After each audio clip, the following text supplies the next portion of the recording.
Hello, this is Nitin Dahad, and I'm at the ICA Summit in Frankfurt, talking to Dylan Murphy of Ocient. Dylan, hello. Hello, great to be here with you. So, Ocient, tell me, what's Ocient? I've never really come across them, so educate us. So Ocient's a platform for very large scale analytics. We're focused on always on analytics, where you need the data to be available all the time. We have technology and a solutions team to handle the ingest of that data, transformation, and storage and analytics of it. Okay, that's a very simple explanation, but underneath that, your history is in sort of developing software and algorithms to extract important data. Just tell us a little bit about your history and background. Yeah. So we started, the CEO sold his prior company to IBM. It was a cloud object store, right? And in that we learned about SSDs and NVMe storage was kind of becoming more popular. So we had this hypothesis that, we could get massive numbers of reads very quickly and do it in a cost-effective, power-efficient way and layer on analytics capability on top of that. So we have an architecture which is quite different than a lot of the other providers in the space, where we keep the data adjacent to the compute layer all the time. Right? So as opposed to moving data between an object store and a compute layer, we store the data on these NVMe drives adjacent to the compute all the time. So we can store hundreds of terabytes to petabytes and beyond of data and have it available to be analyzed without moving it around between layers. And so effectively that's at the edge, or where the compute is actually being done. Yeah, so we basically we're like a data warehouse in the sense that we would be gathering and collecting all these data from sensors, vehicles, transactional systems.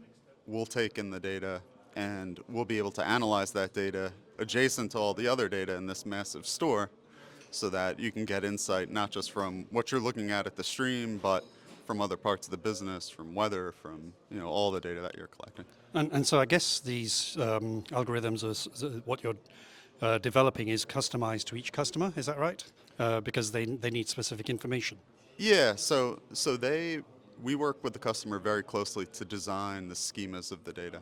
And then we have a number of common functionality like indexing, compression, machine learning within the database, geospatial analytics, that basically anyone can use within the data. But we work very closely with the customer to map out the structure of the data and how it's going to be stored, and then we work with them on what their queries and analytics look like to help them get as much benefit as quickly as possible. At this scale, you really have to spend a lot of time understanding that data and doing the design work.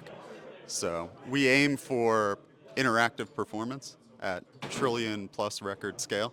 Okay. So in that, there's a bit of a collaboration and designing how the data is going to be laid out. And how are you different to other data analytics companies?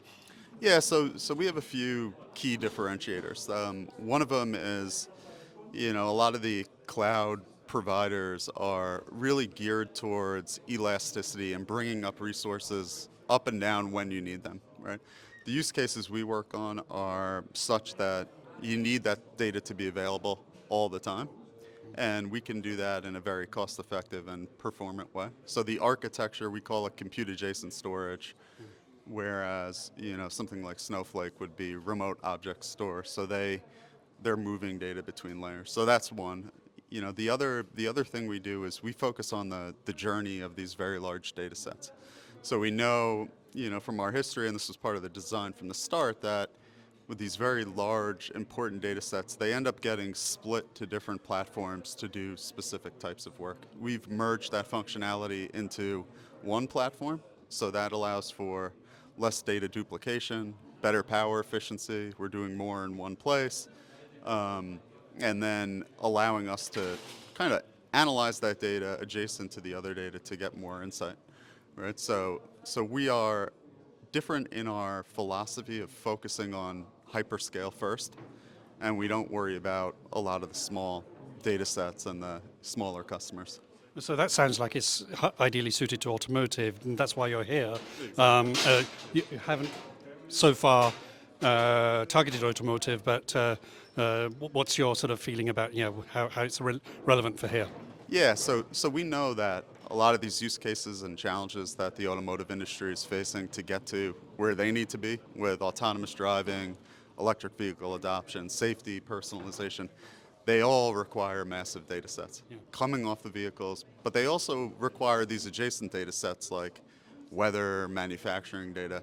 So when you add all of that up, you're getting into the petabyte, potentially exabyte scale, right? So we know there's a match from the level of data and analytics they have to do to drive their businesses. And we've vetted that out through multiple discussions with automotive manufacturers. So yeah, we're excited. We're super excited to get some traction here. We've also spent a lot of time focused on geospatial analytics. It's a type of analytics that traditional databases fall over when they hit. And we've innovated quite a bit in there in supporting all the typical geospatial functions, but we're also doing spatiotemporal analysis where we're factoring both location and time into play, doing cluster analysis, things like that specific to these type of industries and large data sets. Well, Dylan, thank you very much. Thank you.